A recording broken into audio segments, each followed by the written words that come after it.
Halo, balik lagi bersama gua Henrik di Hans Channel. Eh, Kali ini gua mau menceritakan sebuah kisah spiritual lagi, pribadi gua sendiri. Oke.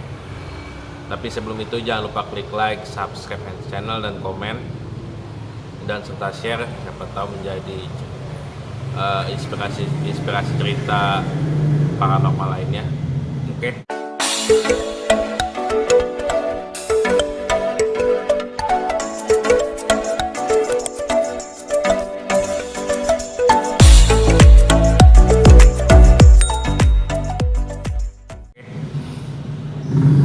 Jadi gue lahir tiga bersaudara, dua cowok satu cewek. Nah sejak kecil istilahnya ya gue hidup normal-normal aja, tanpa istilahnya bisa hal-hal yang misteri segala macem. Namun waktu gue SD, gue nggak sengaja ketemu dengan sebuah benda. Dia modelnya seperti pulpen, ya, seperti pulpen gitu. Nah, seperti pulpen, tapi pulpen zaman dulu yang tengah-tengahnya ini bisa dibuka, kemudian ada kepala penanya gitu ya, kayak pulpen isi tinta gitu. Nah, cuman yang anehnya dan yang uniknya dari pulpen tersebut dialah berlapis emas.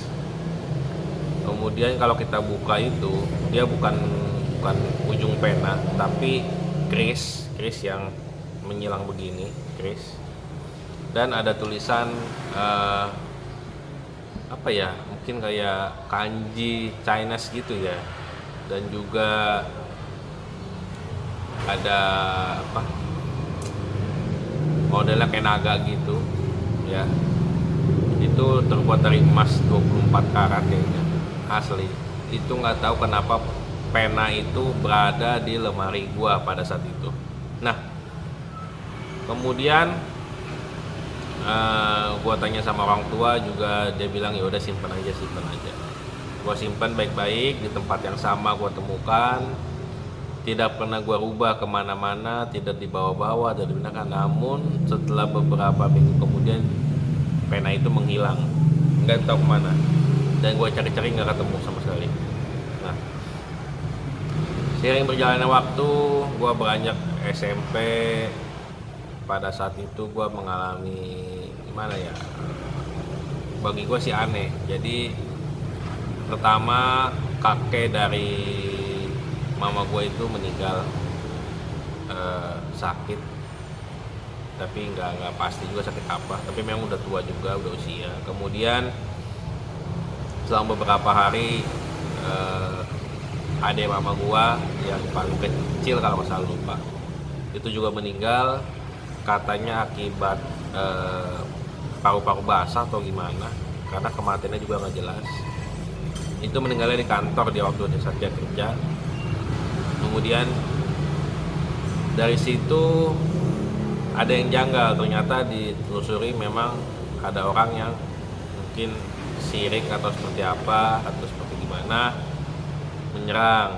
Nah, kemudian memang pada masa saat itu, background bokap gua ini sebenarnya pedagang kelontong, tapi memang dia punya bisnis jual beli tanah juga. Nah, dari situlah banyak orang yang mungkin sirik atau banyak orang yang ingin melakukan hal-hal negatif lah ya. Nah, setelah kematian, meninggalnya engkong atau kakek dan Ii, adik mama itu, nggak berapa lama, mungkin sekitar berapa minggu kali.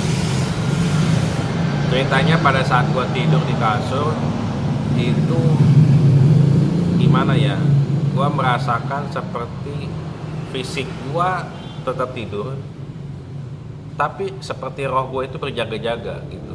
Jadi berjaga-jaga. Nah, tiba-tiba tuh ada kayak bola api. Gua merasanya di atas sini kayak ada bola api yang mau hantem kepala gua. Dan bunyi kencang sekali, dar. Jadi sampai seolah-olah roh gua itu bangun.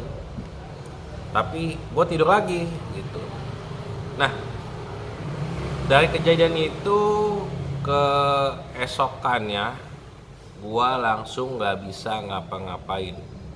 Setengah badan dari perut ke atas ini panas banget, melebihi daripada sakit panas. Dipegangnya juga panas banget, bener-bener panas. Kemudian dari perut ke kaki itu dingin sekali, bener-bener dingin, nggak bisa jalan, nggak bisa bergerak, kakinya beku kayak es, dingin banget. Nah, dari situ istilahnya cari-cari orang pinter segala macem. Kemudian memang dari penglihatan orang pinter ini, kita sebutnya apa ya, yang umum aja kali ya, apa dukun atau apa ya, ya terserah kalian lah itu mendeskripsikan seperti apa.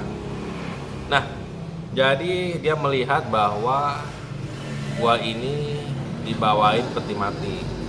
Jadi yang bawa peti mati itu ialah berupa seperti siluman buaya putih beserta anak buahnya, beserta juga di situ ada gigi gua yang meninggal waktu itu. Singkat cerita, sebenarnya yang meledak itu, bola api meledak itu sebenarnya ditujukan untuk bokap gua, karena ya mungkin persaingan bisnis segala macem, dan mungkin juga gua pikir yang meninggalnya kakek gua dan ibu gua itu juga mungkin karena persaingan bisnis dari bokap. Ya itulah kejamnya dunia bisnis. Nah oke, setelah itu gua diobatin, akhirnya 2-3 hari kemudian gua baru bisa segar lagi, sehat lagi. Dan sebenarnya pada saat itu bokap gua juga tahu kalau ada yang meledak, makanya dia sempat keluar kamar cari-cari dia lihat ke jendela luar rumah itu ada apa, ternyata nggak ada apa-apa. Ternyata yang disasarinnya itu anaknya, ya gue sendiri, makanya gue yang kena. Nah, semenjak kejadian itu dan juga semenjak gue bertemunya dengan pulpen emas itu, berarti dari SD, SMP, gue udah mulai bisa sedikit-sedikit merasakan hal-hal yang janggal istilahnya. Entah itu dari bayangan, entah itu dari istilahnya penampakan atau segala macem, atau perasaan yang gak enak segala macem, itu udah mulai terjadi gitu.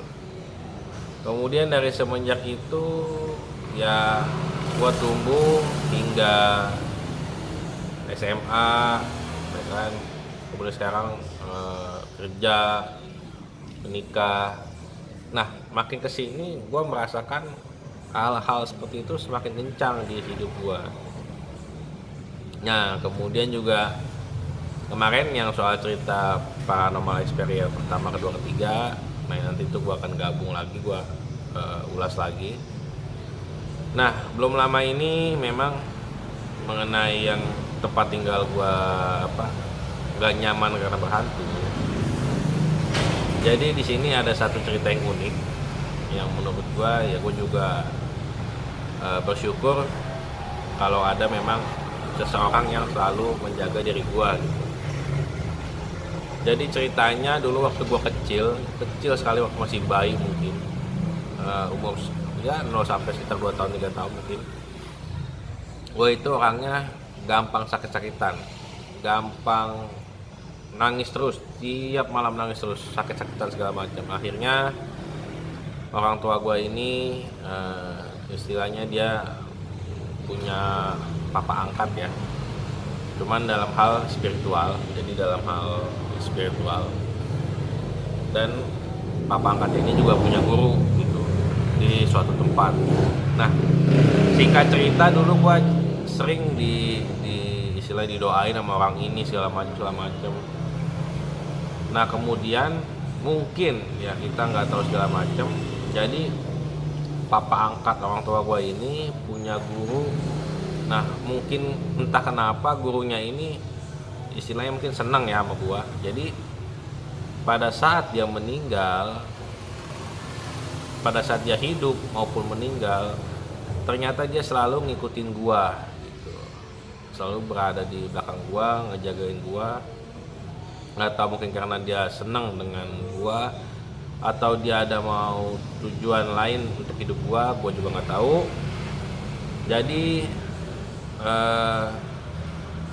kalau yang gue tanya-tanya ke yang bisa ngerti hal-hal seperti itu, memang dari dulu gue ada yang menjaga, istilahnya menjaga untuk agar terhindar dari hal-hal yang tidak diinginkan. Contohnya nih ya, kalau yang orang itu bilang, seperti gue naik kendaraan bermotor nih misalkan, nah di depan jalan sana misalkan ada yang mau berbuat jahat, wih dia naik motor baru nih, segala macam. Nah pada saat gue mendekat ke orang jahat ini melihat bahwa di motor itu bukan gue yang nyetir, tapi sosok tinggi putih gede yang istilahnya berjenggot, terus pakai apa ya, sorban gitu, mungkin kayak kiai gitu kali ya. Nah itu katanya, makanya setiap kali orang mau berbuat jahat di jalanan, gua selalu terhindar gitu. Ya gua sih, ya puji Tuhan, haleluya, alhamdulillah istilahnya, masih ada hal seperti itu yang menjagain gua gitu. Nah mungkin gue juga mau cerita hal ini kepanjangan, nanti gue bikin part 2 nya, cerita mengenai kurang lebihnya kehidupan misteri di keluarga gue seperti apa ya. Sampai di sini dulu, jangan lupa klik like, subscribe channel dan komen serta share. Semoga bisa menjadi inspirasi cerita misteri untuk kalian para pendengarnya. Oke, sampai jumpa, dadah.